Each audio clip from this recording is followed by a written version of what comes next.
Nagbabalik po muli ang inyong lingkod at nagbabalita ng mga balitang dapat nating malaman dito sa ating bansa.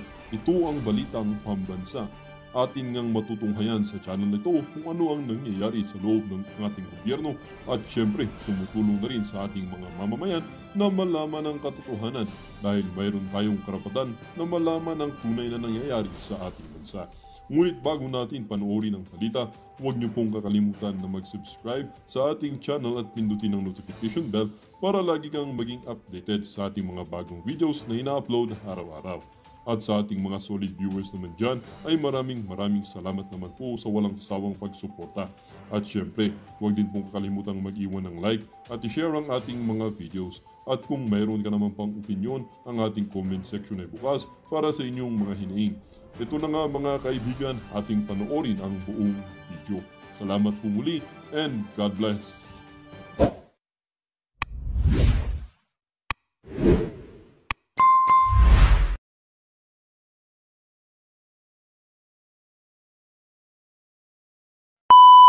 Na yan. Sir, walang galang ha. Kasi kasalanan mo naman eh.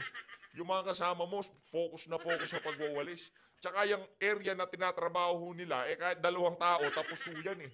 Nakita nyo ho kung gaano karami. Hindi lang ho yan. Teka lang mga kababayan, marami pa ho ako ipapakita sa inyo. Ito mga kababayan. Ito, napupuno na ho talaga ako. Dyan sa buwisit na tupad na yan. Tama naman ho yung mga punto de vista nitong si Ma'am Sas Rogando Sasot dito. Ito ang sabi nitong si Ma'am Sas. Nakikita nyo naman ho yung area na linilinisan nitong benepisyaryo ng tupad na to. Kaya naniniwala ho tayo na napakalaking scam. Isa ho sa napakalaking scam, yung buwisit na tupad na yan. Tupad is scam. Just look at this kind of work. That is at most a 2-person job. Totoo naman ho. Tingnan nyo naman, nagpupulong-pulong ho sila sa isang lugar para sa picture taking na mapakita na naglilinis at merong ginagawa yung mga benepisyaryo ng tupad na yan. Tupad ay isang pagnanakaw na pinagpaguran ng mga totoong nagtatrabaho.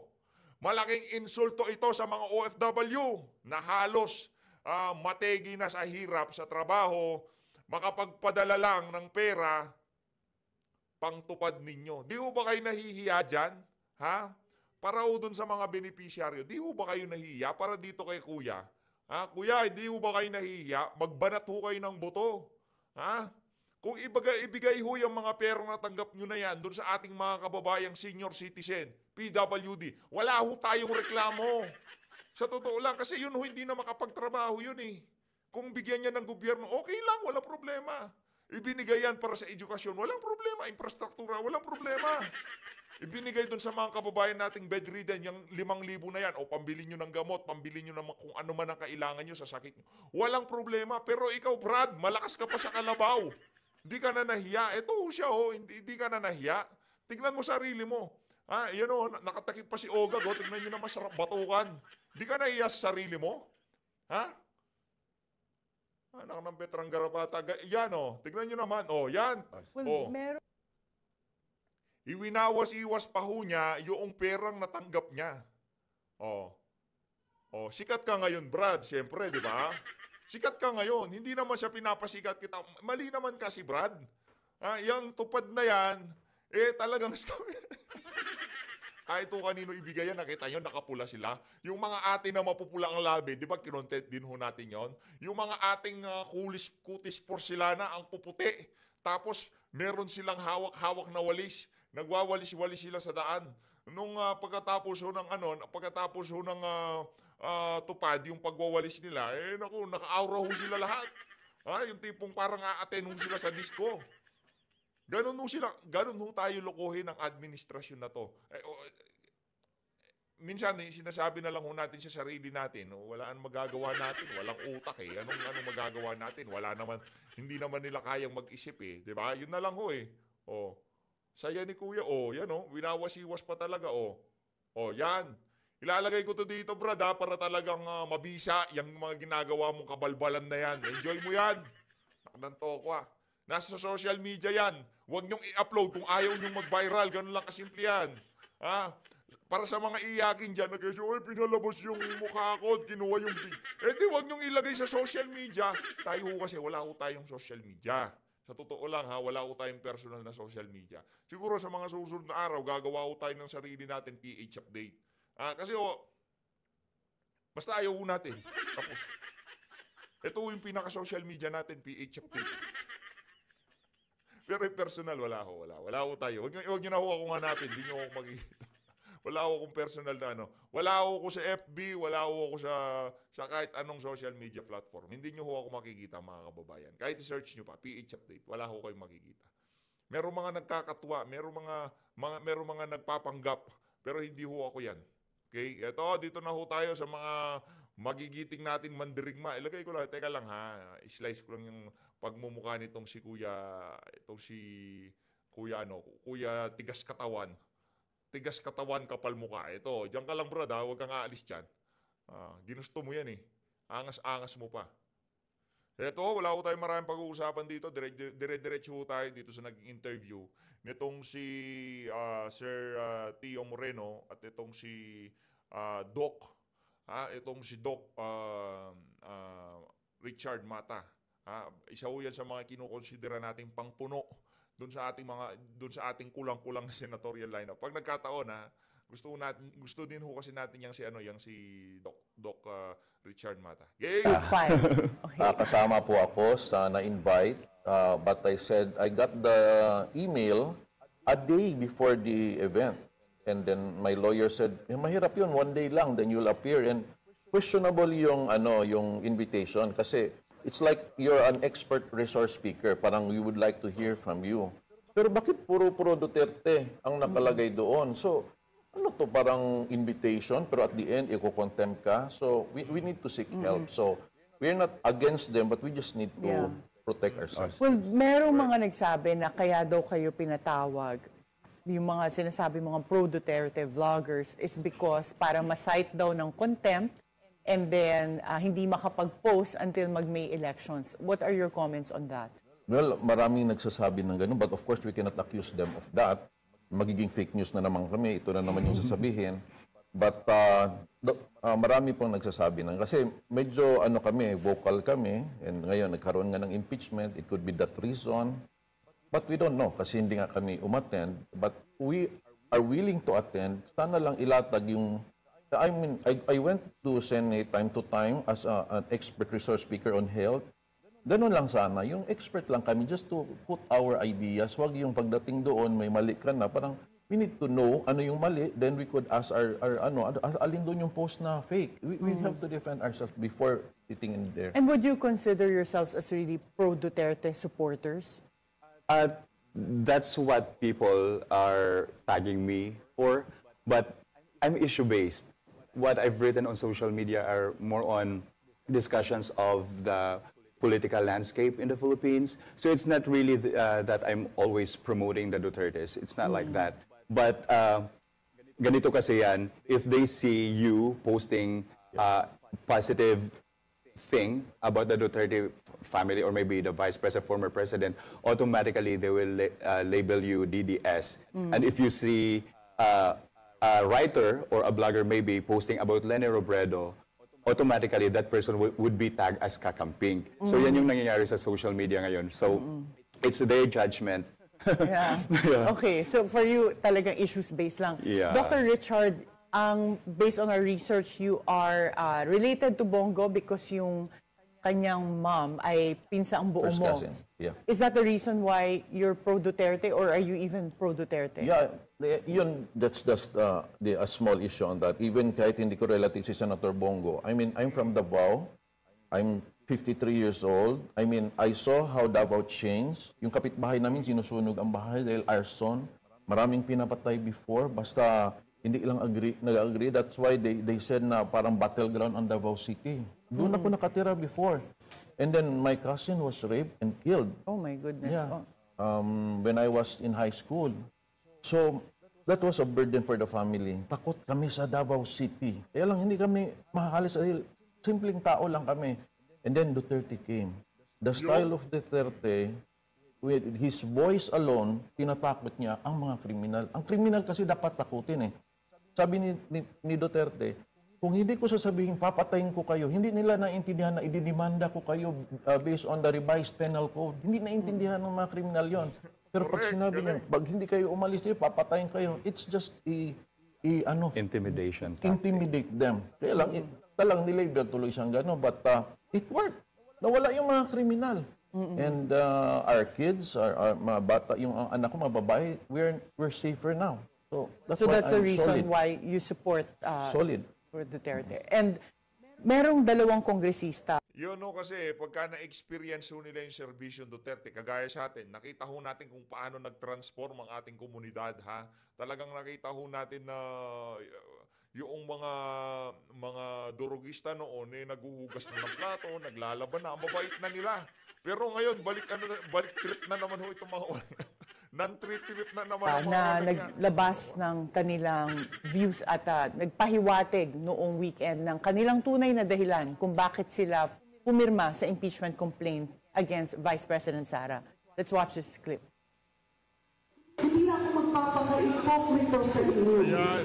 Hindi na ako na kapag tayo ay hindi kasama sa majority, karamihan na nangyayari, karaniwan na nangyayari, nawawalan ng pondo.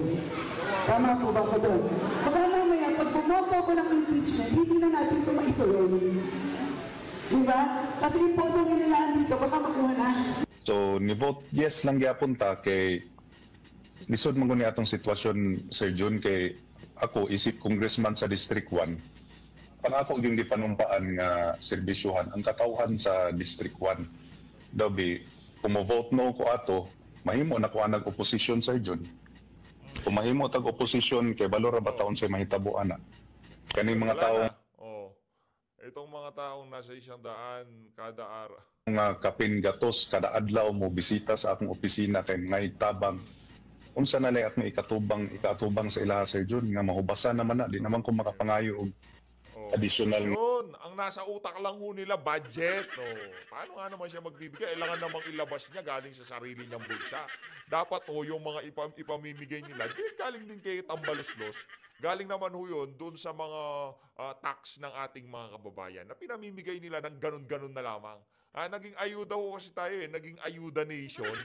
No, pagka puta ay ayuda nga budget pangtabang sa ila. Sabi ako nga nangatubang diya sa mga tao. Maglisod ko ana, Sir Jun, wala ko ikahatag sa ila kung mo-vote no ko. So mga nakita natin sa clips, sa sources nyo ba may katotohanan na may mga pondong nababawasan or tinatanggal pagka hindi ka sumang-ayon dun sa, in this case, sa impeachment? Yes, go ahead, Dr. Yeah. Richard. Well, yun po ang naririnig natin, but of course we cannot directly accuse, but yun yung parang feels ng majority. And for us, for me, it's wrong kasi parang ang doktor, kunyari ako, hindi ko, yung tulong ko, kahit sino ka, patas yun. Ngayon, ang tulong ng gobyerno, ang naririnig natin, yung pondo doon lang sa nagbo-vote na pabor sa kanila. So wag sana gamitin parang weapon yung pondo kasi para sa tao yun eh. So for me, it's unfair if it's that really true. Yeah. My take on that, Attorney Karen, is the impeachment itself is constitutionally infirm, and at the same time, it's violative to illegitimate democratic process.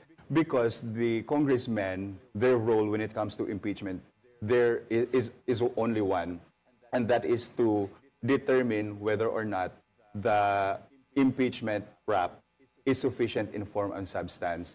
Now, if the main reason as to why they voted yes or they signed the impeachment rap against VP Sara is all about the budget, then that is not aligned with the Constitution. So I would say the impeachment itself is really a constitutionally infirm. And sa mga naririnig nyo, nung sinabi nyo meron kapalit yung pag-vote to impeach, magkano yung inaalok? Magkano ba yung pinag-uusapan natin dito?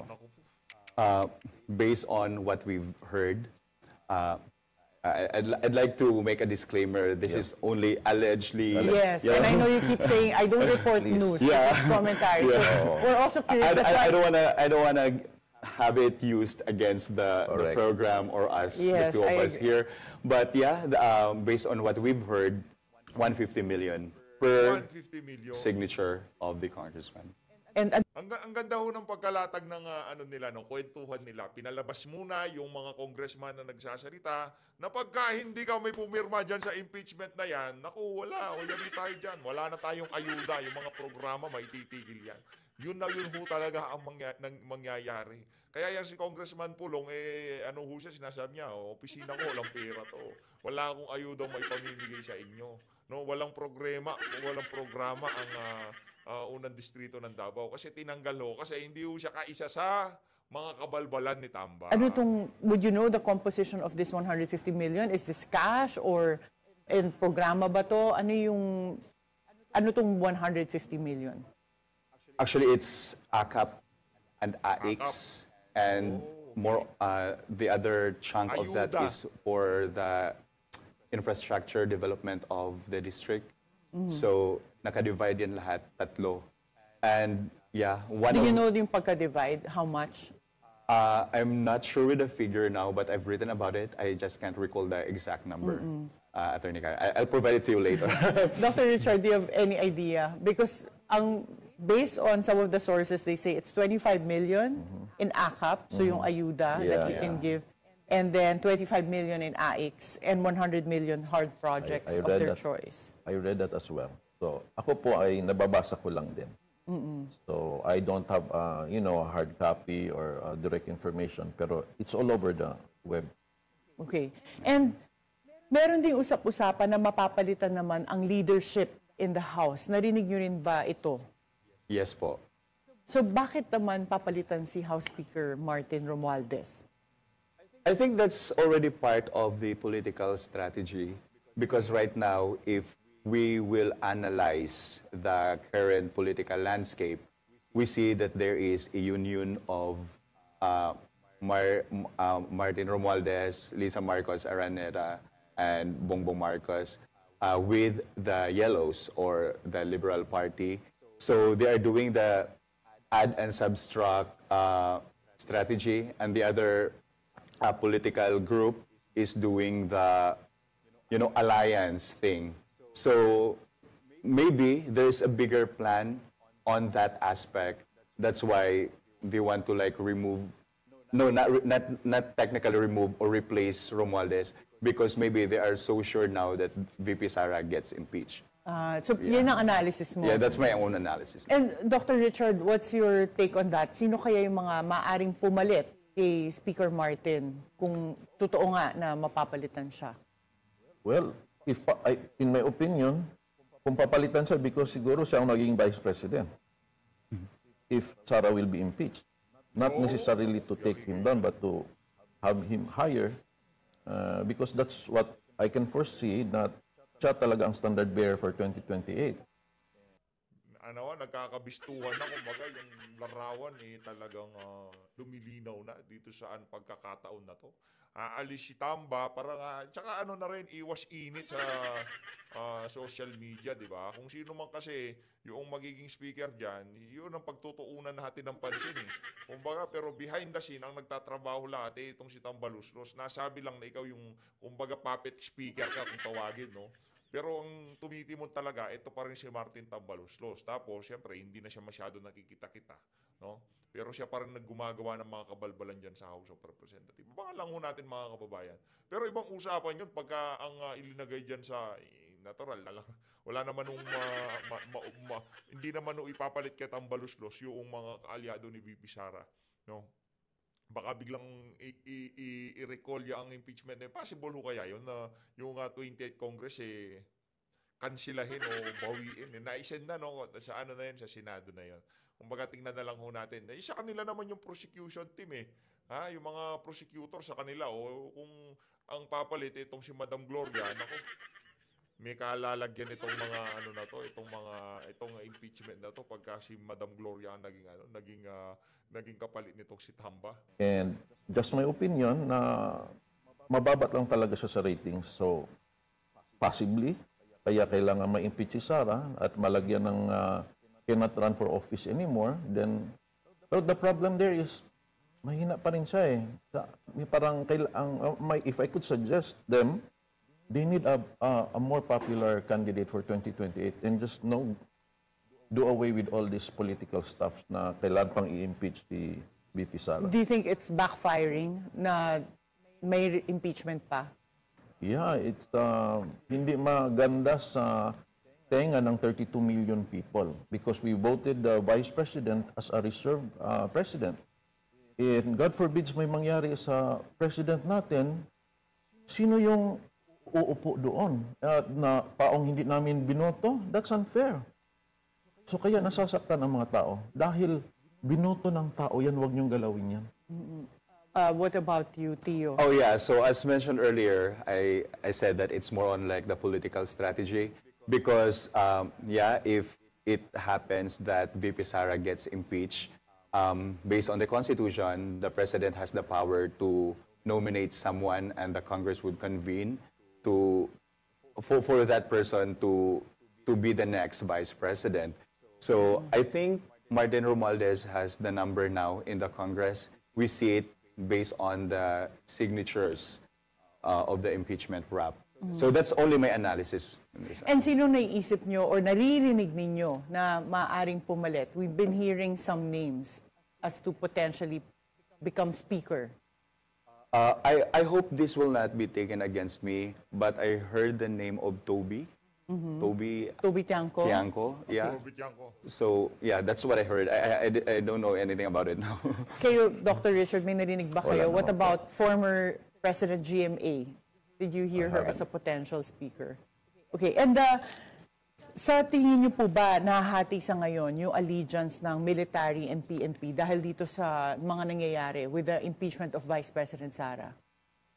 Well, based on the mga retired generals in PMA, meron po silang press con noong December at naglabas po sila ng mga saloobin. So I do believe medyo hati, no? So and that's what they have to think about and respect dahil mahal po tayo din ng mga sundalo. And hindi po bulag sila, no? Lalo na kung talagang prove itong ginagamit ang mga pondo para lang mapilit ang mga congressman bumoto. And I do believe for the soldiers that's an offense. Dapat i-prove nila na talagang kusang pumirma, walang benefits involved. Then I do believe that would be through impeachment process. Pero kung merong ibibigay, hindi valid yun. Nagulat pa ba kayo kung nung narinig ninyo itong chismis na merong kapalit na bayad yung para pumirma doon sa impeachment? Because if we remember the impeachment of Chief Justice Corona, Yeah. later after the conclusion of the trial wherein he was convicted during the impeachment trial, I think it was a year after where we had some senators giving a privileged speech saying that they were paid in order to vote to convict. So nagulat pa ba kayo na merong palitan ng pera dito? Personally, ako hindi na. As an ordinary citizen who have read the first two impeachment raps against VP Sara, naintindihan ko na these are all baseless allegations, accusations, not even proven yet. But then they made it as the basis for the impeachment. So I think, sabi ko, if our congressmen would really do their job and look at or determine whether it's sufficient in form and substance, sabi ko, basically, hindi madidismiss automatically ang impeachment. But then, it happened now. There are 215 plus 25, right? So yeah, hindi ako nagulat. Okay, and do you think or may naririnig ba kayo na magkakaroon ng special session ang Senate in order to conduct the impeachment trial, considering they've already adjourned? So far, based on the news, parang hindi pa raw nila kayang gawin yon. And I think they would stick to the plan na June pa rin ang pag-resume nila. As sa akin naman, Attorney Karen, is it depends on the results of the midterm elections because if we have Duterte allies, PDP, right? So if by chance most of them would win, I don't think that they would act upon it, right? So, yeah, it depends on the results of the election. And right now, with the current composition of Senate, do you think that they have the numbers in Senate to impeach? And again, analysis. Kasi lahat naman ito parang kanina pa tayo. We're giving that disclaimer. Yes. This is your own analysis, right, okay. as vloggers. Yeah. I actually have written about it na. The way I see it, Attorney Karen, is this. There are many re-electionists in the Senate now. We only have 2 allies so far, vocal allies, like we have Senator Bongo and Senator Bato de la Rosa. What about Robin Padilla? He's not a re-electionist. I'm talking about the re-electionist. So these 2 would focus more on their campaign, of course. We have other people who are not re-electionists. We have, Robin Padilla. And I'm also eyeing for the mentor of VP Sara, Lauren Legarda. Okay. Also, Amy Marcos is already vocal about her support that she would block the impeachment. So we already have 5 by numbers. And if I'm not mistaken, we only need 8 for 8 senators to rule against the impeachment for the impeachment, what do you call that?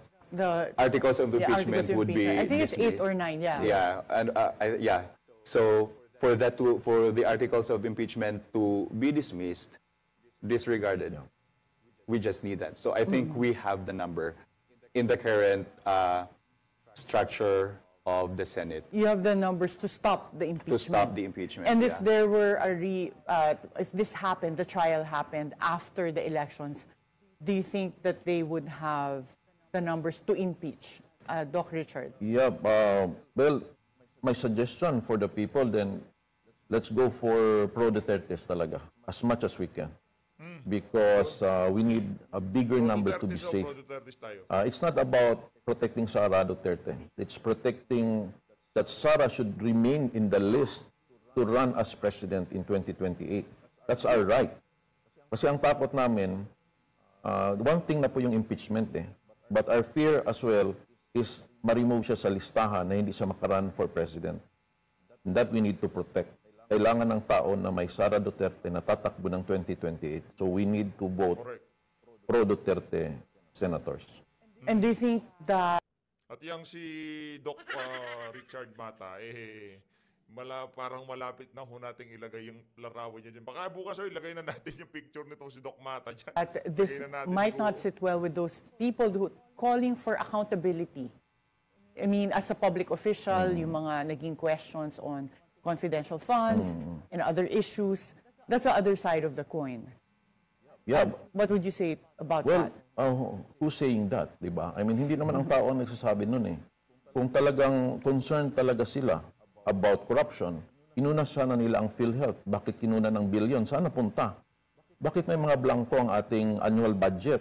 Hindi ba nila dapat questionin? Sino naglagay nun? Yung mga committee nun? Di ba? Mga working groups? So, if you're really that concerned, talagang i-prove mo din sa amin, concerned ka dito, bakit puro VP Sara lang? So for me, it's just politics. Sa akin din, Attorney Karen, is if our lawmakers are really serious about holding someone accountable for a wrongdoing, I think they must first exhaust other remedies in doing so. Because we have Ombudsman, we have COA who is doing the audit. We also have Sandigan Bayan. So without those other legal remedies exhausted first, I think the impeachment is not the right platform in doing so. Correct. Because imagine one of the grounds of impeachment that they've written there is the fact that the non-attendance of VP Sara during the SONA. So imagine you remove someone Yes. for a mere non-attendance. What kind of country are we, right? So yeah, for me, I really don't care about the number. What I care about is actually for our lawmakers to think well and to judge the impeachment based on the merit and not based on political affiliations. If I Thank may you. add, Okay, sige, last word, Dr. Richard. Yung sa articles of impeachment na nag-threat daw siya no, to the President, Lisa and Romualdez. Well, as a doctor,